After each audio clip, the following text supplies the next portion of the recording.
s'occupent aujourd'hui des secteurs touristiques dans la vie nationale congolaise? Le tourisme congolais, il existe. Les touristes, il y en a moins. Le tourisme sera-t-il un jour source de développement potentiel pour l'économie de la RDC? Le tourisme repose sur la confiance, sur l'image que le pays donne. Jusqu'à présent, notre image n'a pas été très bien vendue. Moutiri Wabachara, invité de ITW.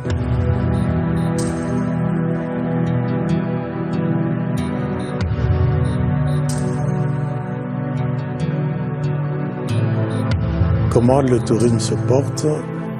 Il se porte bien, mais le tourisme devrait se porter encore mieux. Si on me demande si le tourisme congolais existe, il existe bien sûr. Je vais vous rappeler qu'en 1938 déjà, à Bukavu, qui s'appelait Constermasville, il y a eu le premier salon touristique qui a eu l'afflux de tous les pays africains à l'époque. Vous savez que notre pays est l'unique en Afrique à avoir 7 parcs classés comme patrimoine mondial de l'humanité par l'UNESCO. Donc le potentiel est là et le tourisme congolais a connu des moments de gloire, jusqu'en 2000, comme vous le savez, ça correspond à des moments troublés qui commencent déjà à 1996 et jusqu'aujourd'hui, il y a eu énormément de dégâts qui ont été commis dans nos réserves, dans les parcs nationaux à cause de la guerre à l'Est, mais aussi parce que beaucoup de sites n'ont pas été continuellement entretenus et c'est vrai que ce potentiel existe. C'est vrai que nous avons le plus beau lac. C'est vrai que nous avons le plus belle chute.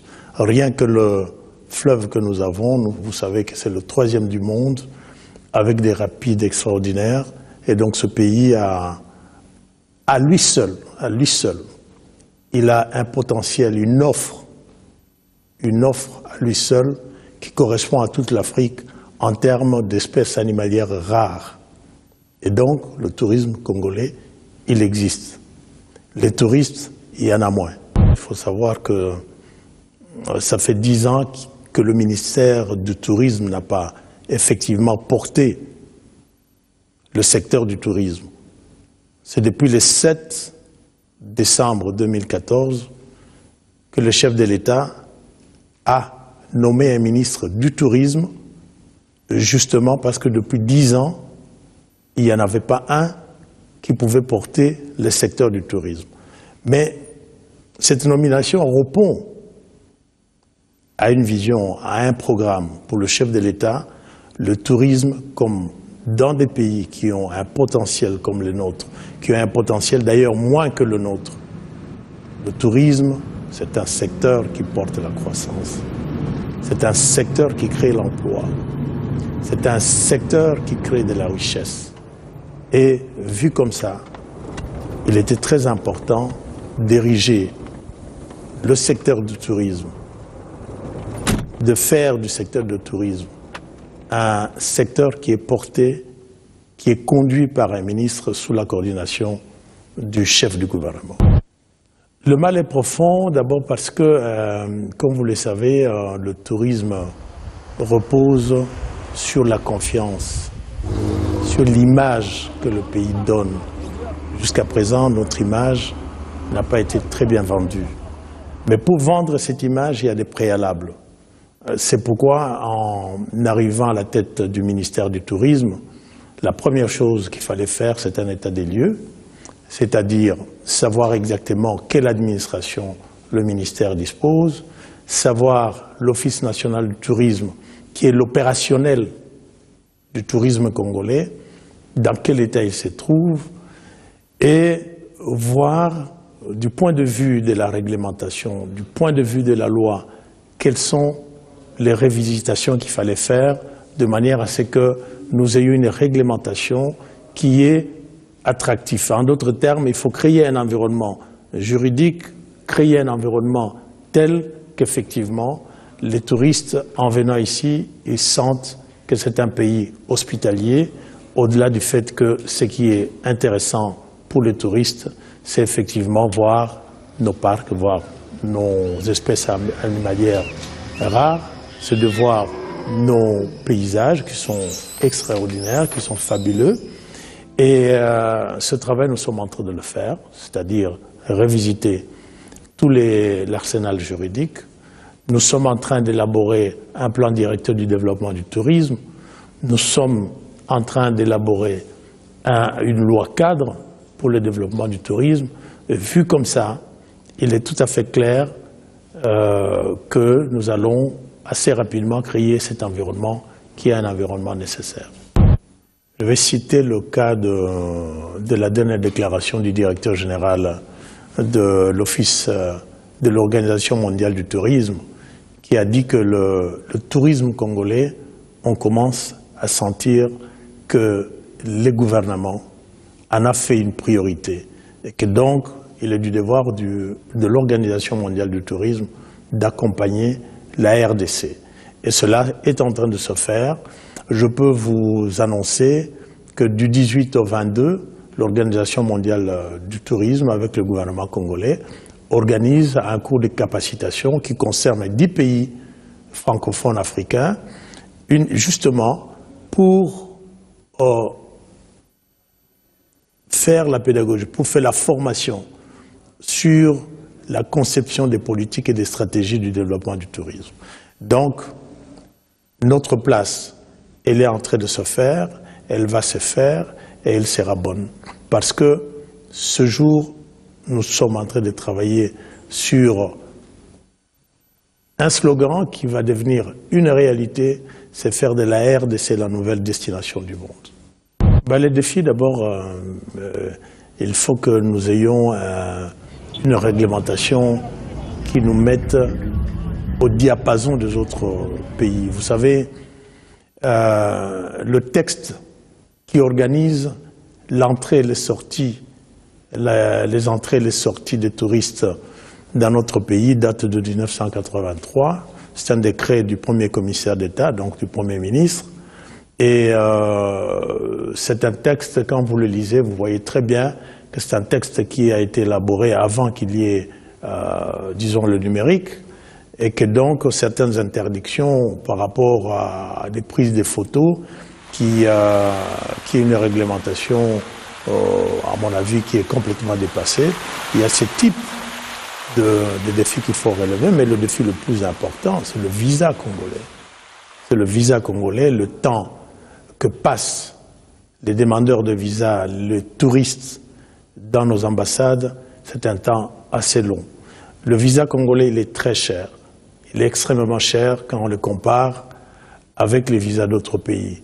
Ça, ce sont les premiers défis. Mais les autres défis, c'est bien sûr réhabiliter les sites touristiques, c'est arriver à réhabiliter les voies d'accès à ces sites. Et vu comme ça, je dois dire que ces défis, avec le fait que le gouvernement déclare le tourisme comme une des priorités, je crois que ces défis vont être relevés petit à petit. Le musée est un milieu, est un espace public et qui conserve évidemment le patrimoine, mais qui fait connaître le patrimoine. Il ne doit pas faire écran et obstacle aux personnes qui viennent pour visiter le musée. C'est la première fois que je vois une patrimoine congolaise dans une salle que je peux voir. Donc c'est important pour nous, les étrangers, qu'on peut voir, et les Congolais aussi, on se trouve ça tous ensemble dans une salle, on peut voir qu'est-ce qu'il y a.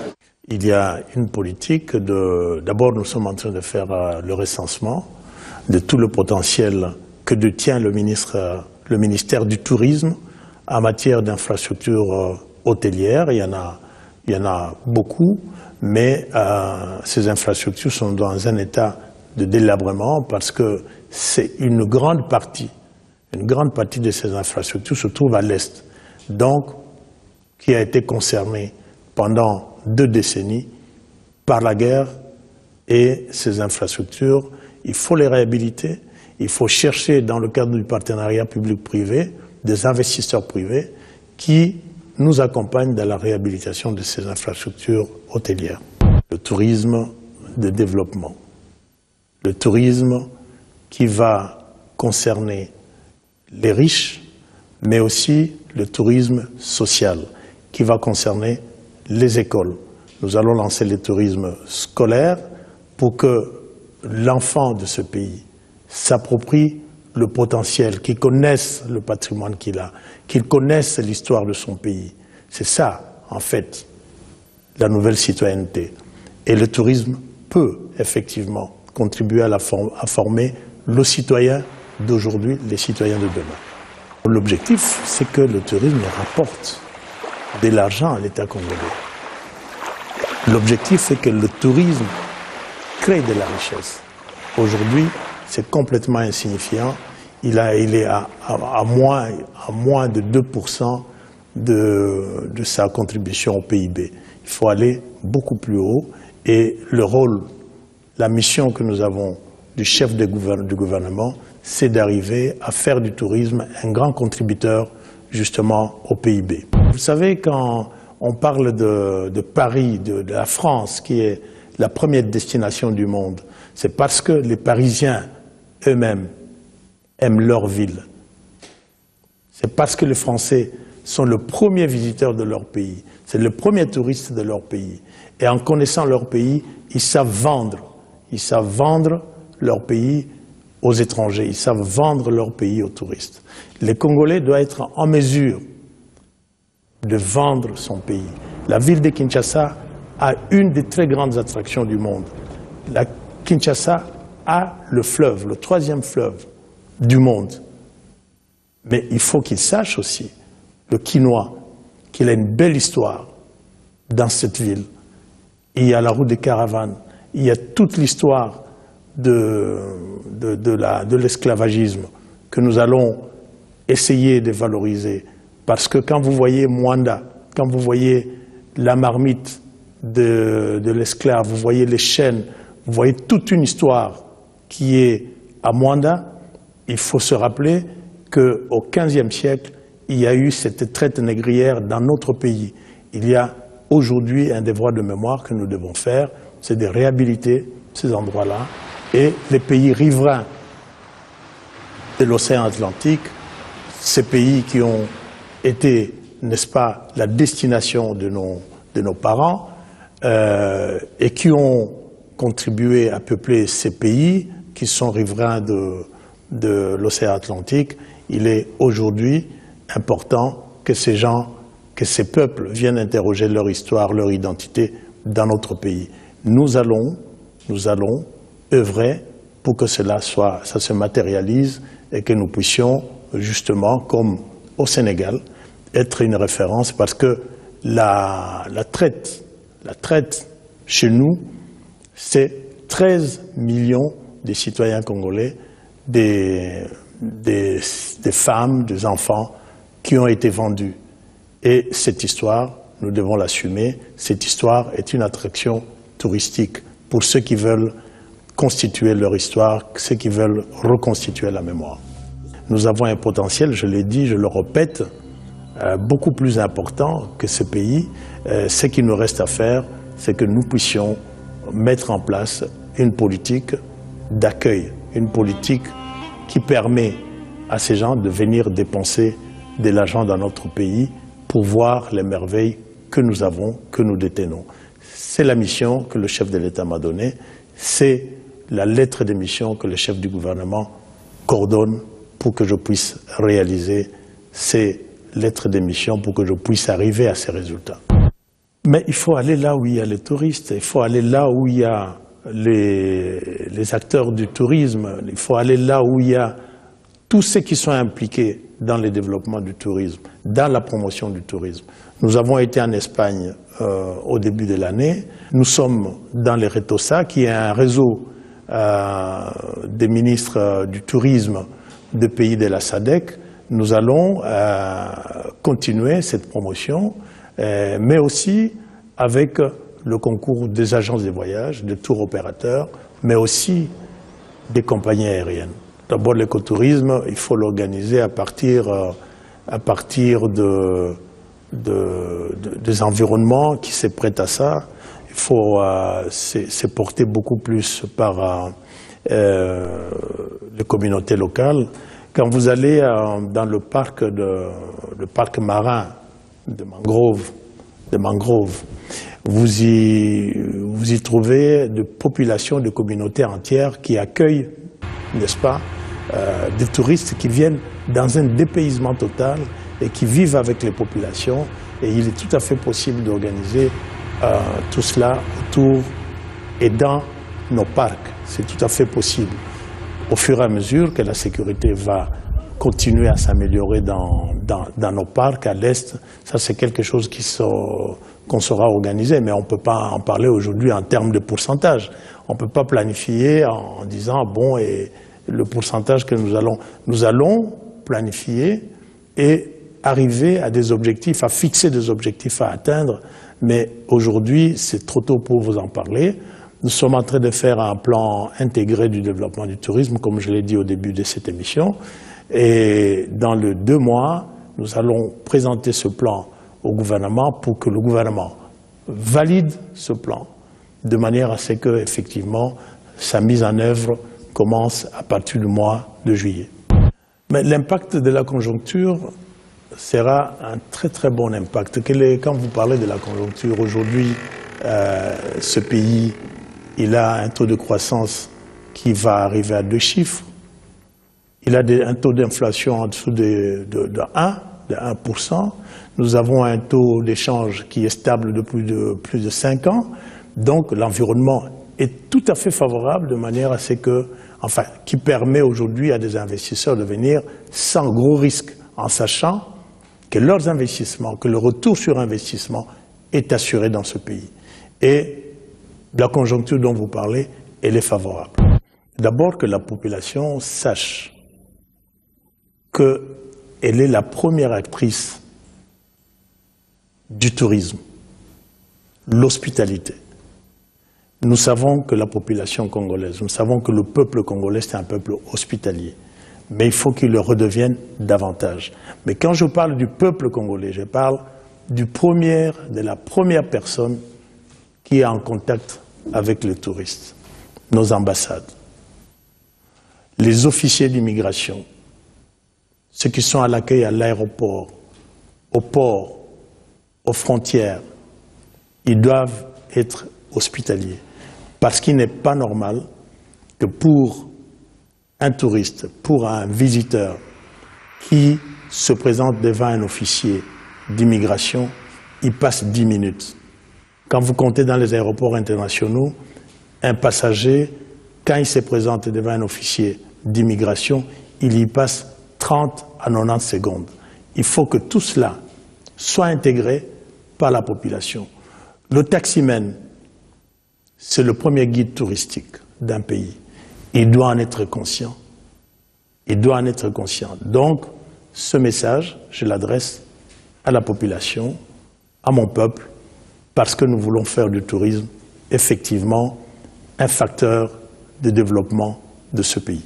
Les premières actions, c'est absolument d'arriver à relire, à revisiter toute la réglementation, c'est de faire une loi sur le développement du tourisme, c'est de faire un plan intégré du tourisme qui prend tout en charge de manière à ce que nous, le ministère, nous puissions faire une feuille de route que nous allons mettre en œuvre assez rapidement. Donc, pratiquement, beaucoup est à faire. Nous allons aller, je pense, assez vite parce que le chef du gouvernement y tient.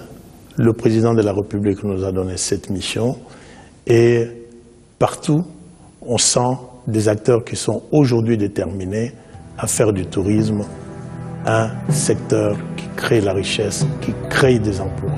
Le souhait pour le tourisme est qu'il aille très loin et qu'il amène ce pays très loin, qu'il amène assez rapidement à l'émergence que nous espérons en 2030.